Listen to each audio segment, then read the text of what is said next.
नमस्कार दोस्तों, स्वागत है आपका हमारे YouTube चैनल टेकी रॉकी एजुकेशनल में। और आज हम देखेंगे कि साइरोटेक का जो ये ONU है, FTTH राउटर है, ये ONT भी बोलते हैं इसको, ऑप्टिकल नेटवर्क टर्मिनल, और ONU भी बोलते हैं ऑप्टिकल नेटवर्क यूनिट। तो इसको किस तरह से प्रोग्रामिंग करनी है वो हम देखते हैं, और इसी तरह दूसरे कंपनीज़ के जो ONU आते हैं उनको भी हम देखेंगे। तो चलिए शुरू करते हैं साइरोटेक से। ये मॉडेम आप देख सकते हैं, वाईफाई राउटर है और डबल एंटीना है। इसमें डिटेल्स इसकी पीछे लिखी हुई होती है। तो हम चलते हैं कंप्यूटर स्क्रीन पर और किस तरह से लॉगिन करना है। तो चलिए देखते हैं अपनी स्क्रीन की तरफ। और हम आ गए हैं अपनी कंप्यूटर स्क्रीन पर। अब यहाँ पे हम देखेंगे कि किस तरह से इसका प्रोग्रामिंग करते हैं। जनरली सभी मॉडेम्स का या राउटर्स का आईपी एड्रेस होता है, वो यही होता है 192.168.1.1। और आप इसको जैसे ही एंटर करेंगे, यहाँ पे आपको यूज़र क्रेडेंशियल्स मांगे जाएंगे, यानी कि यूज़र नेम और पासवर्ड। अगर इस तरह से लॉगिन नहीं हो पाता है तो आप अपने लोकल एरिया कनेक्शन में जाए और वहाँ पे आईपी सेटिंग्स चेक करें। तो देखिए यहाँ पे लॉगिन नहीं हो पा रहा है, तो एक बार हम अपनी आईपी सेटिंग्स को चेक कर लेते हैं।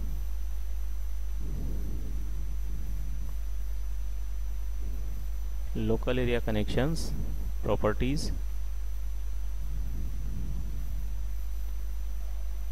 Internet protocol version 4। यहाँ पे आईपी हमने ऑटोमेटिक रखी है, लेकिन दिक्कत आ रही है, नहीं ले रहा है। तो चलिए कोई नहीं, इसमें हम आईपी कुछ डाल देते हैं इसी तरह का 192.168.1.5 ले लेते हैं। टैप करेंगे, मास्क आ जाएगा आपका, और गेटवे मॉडेम का जो आईपी है 1.1 उसी को रखेंगे। अब देखते हैं नेटवर्क आइडेंटिफाई होता है या नहीं, और अगर कोई प्रॉक्सी सेटिंग्स एक्टिव है तो आप उसको डिस्कनेक्ट कर लें। ये देखिए आइडेंटिफाई हो गया है। तो चलिए अब हम आगे बढ़ते हैं इसमें। तो देखिए जैसे ही हमने आईपी डाली है और ये आइडेंटिफाई कर लिया है, और इसमें लॉगिन क्रेडेंशियल मांग रहा है। अब बाय डिफ़ॉल्ट जो लॉगिन पासवर्ड होता है वो हम इसमें एंटर करेंगे।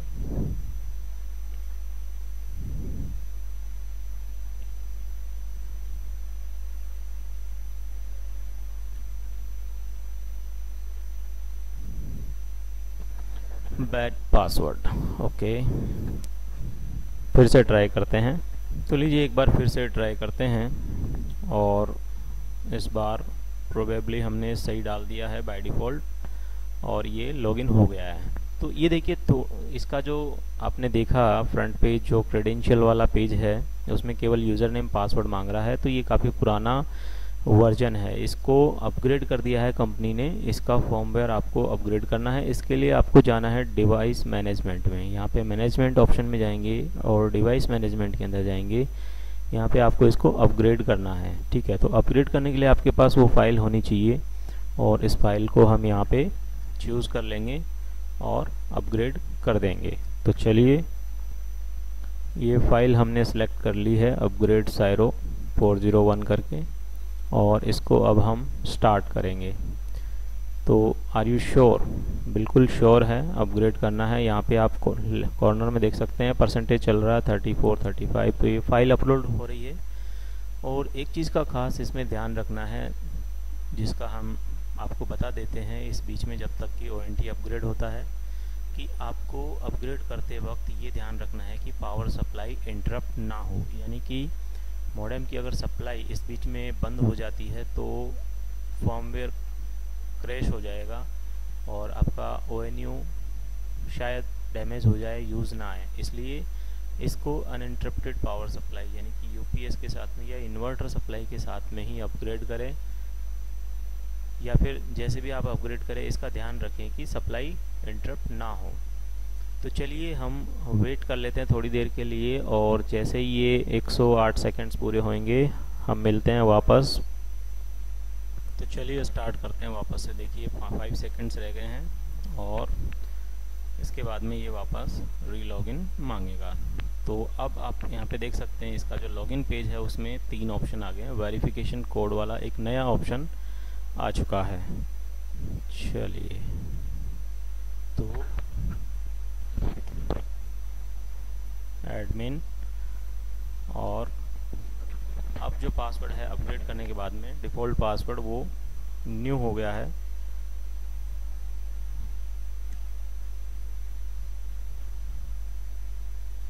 और यहाँ पे कैप्चा हम डालेंगे PUBSG।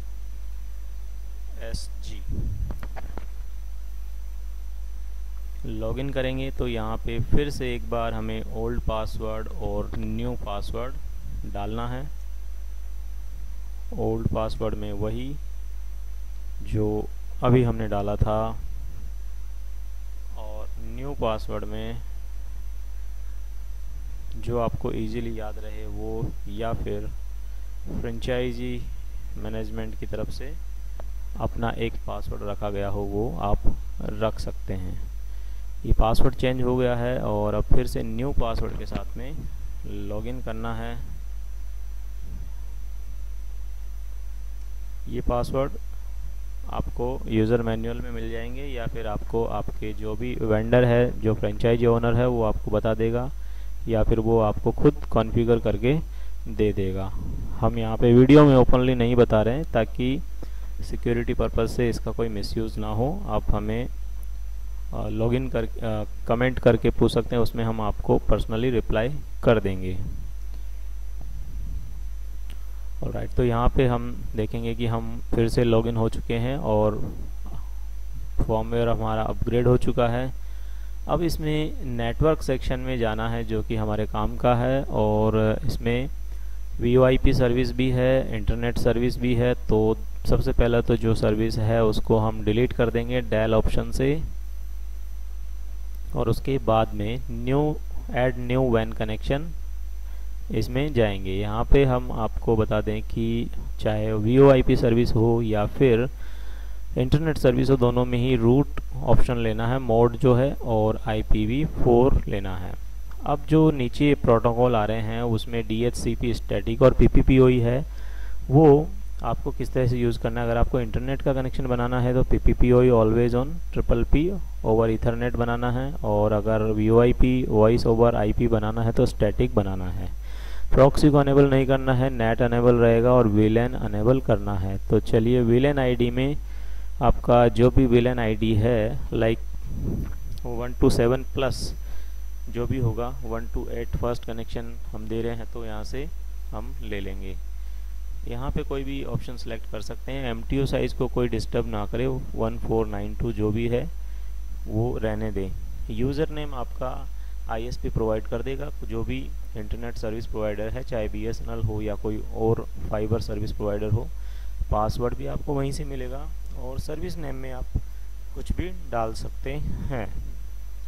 चलिए, तो auto connect and service type internet यहाँ पे आप सेलेक्ट कर लेंगे, और इसको हम सेव कर देंगे।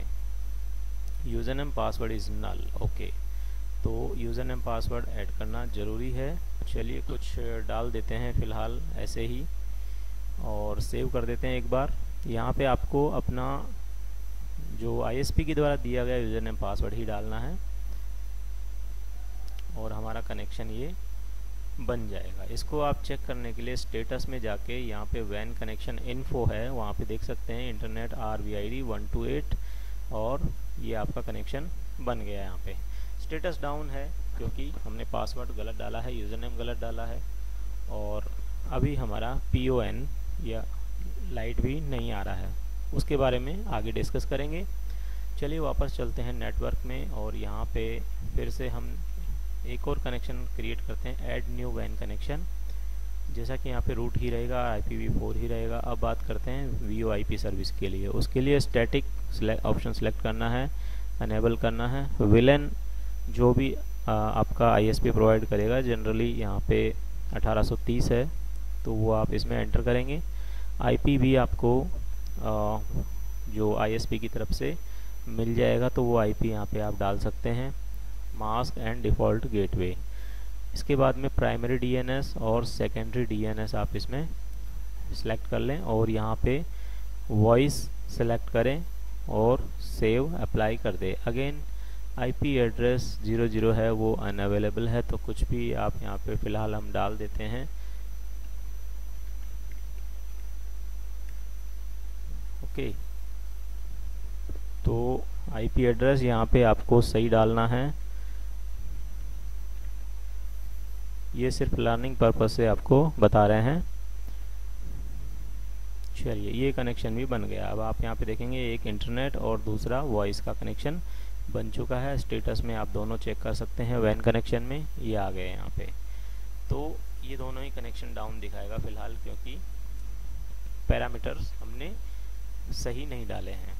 चलिए, अब आते हैं नेटवर्क में वापस से, और लैन आईपी एड्रेस है यहाँ पे, इसमें आपको कोई छेड़छाड़ नहीं करना है। फिर भी अगर आपको ज़रूरत लगे तो आईपी बदल सकते हैं। इंटरनेट का कनेक्शन हमने बना लिया है, और फिर हम चलते हैं वीलैन में, डब्ल्यू लैन में अगर आपको वाईफाई बंद करना है तो disable W LAN interface, wireless LAN interface बंद कर सकते हैं, अदरवाइज़ ये चालू होता है। और डिफ़ॉल्ट SSID इस तरह का कुछ FTTS-0877 या कुछ भी नंबर हो सकता है, जो भी डिवाइस का नंबर होगा, इसको आप चेंज करके अपना नाम रख सकते हैं। इसके बाद में आपको यहाँ पे अप्लाई चेंजेस करना है। एडवांस ऑप्शन में जाएंगे और सिक्योरिटी में आपको पासवर्ड यहाँ पे चेंज करने का ऑप्शन मिल जाएगा। इसके बाद में आपका पासवर्ड क्या है वो WPS कॉन्फ़िगरेशन में जाके यहाँ देख सकते हैं। फ़िलहाल 128 कंटिन्यूसली 1 2 3 4 5 6 7 8 है, ये आपका पासवर्ड है। आप इसको चेंज करेंगे तो यहाँ पे आपको बाद में चेंज हो जाएगा। चलिए, आगे चलते हैं एप्लीकेशंस में। एप्लीकेशंस में यहाँ पे आपको UPnP डिजेबल रखना है और VoIP में कॉन्फ़िगरेशन करना है। VoIP का आपका जो ISP है वो प्रोवाइड कर देगा। ये सर्विस आपको मालूम होगी अगर आप ISP साइड से हैं या फ्रेंचाइजी साइड से, तो ये आप इसमें 1 2 3 4 और 5 जगह पे एक ही IP एंटर करना है। सेकेंडरी SIP प्रॉक्सी में कुछ नहीं डालना है। और यहाँ पे लाइन 1 अनेबल करते हुए यहाँ पे आपको आपका जो भी टेलीफोन नंबर अलॉट हुआ है विथ STD कोड, और स्टार्टिंग में 0 की जगह 91 यूज़ करना है। 91 और STD कोड जैसे आपका कुछ भी 1 2 3 4 और 6 डिजिट का नंबर होगा वो आपको लेना है। इस तरह से टोटल आपका हो जाएगा ये 12 डिजिट का नंबर। इसी को आपको 3 जगह पेस्ट करना है। कॉपी पेस्ट पेस्ट और सेव अप्लाई कर देना है। ये आपकी सेटिंग्स यहाँ पे सेव हो गई, और यहाँ पे IP आपको डाल ही लेना है। तो इस तरफ से सेटिंग आपकी कंप्लीट हो चुकी है इसमें, और आप इसको जैसे ही आपके फाइबर लाइन से कनेक्ट करेंगे, आपके मॉडेम के ऊपर एक लाइट जल रही है LOS, रेड कलर में ब्लिंक हो रही है। वो रेड नहीं आनी चाहिए जब आप फाइबर लगा देंगे। तो अगर आपकी फाइबर की पावर रेंज सही होगी और लाइन डिस्कनेक्टेड नहीं होगी तो आपका LOS चला जाएगा और PON ग्रीन हो जाएगा। PON passive optic network, LOS loss of signal नहीं आना चाहिए। जब सिग्नल आप कनेक्ट कर देंगे तो PON अनेबल हो जाएगा, और इसी के साथ में आपका इंटरनेट भी चालू हो जाएगा, वॉइस भी चालू हो जाएगा। अब इस मॉडेम में आप देख सकते हैं, तो ये जो राउटर है इसमें हम देखेंगे कि पीछे कुछ पोर्ट्स होंगे। आपका ये ब्लैक जो ढक्कन से बंद है वो PON वाला पोर्ट है, इसमें फाइबर लगेगा, PON लिखा भी है। और दूसरा है FXS, इसमें टेलीफोन इंस्ट्रूमेंट आप लगा सकते हैं।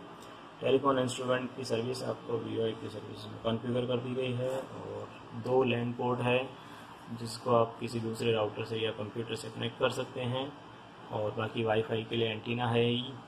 और ये आपका charger, reset pin, wifi lock unlock और पेयरिंग पिन दी हुई है। तो इस तरह से इसमें आप ये कनेक्ट करके यूज़ कर सकते हैं। और यहाँ पे हमने बताया था ये PON LOS की लाइट आ रही है अभी, तो सिग्नल नहीं दिया हुआ है फाइबर का, इसलिए LOS आ रहा है। ये लगाते ही PON एक्टिव हो जाएगा।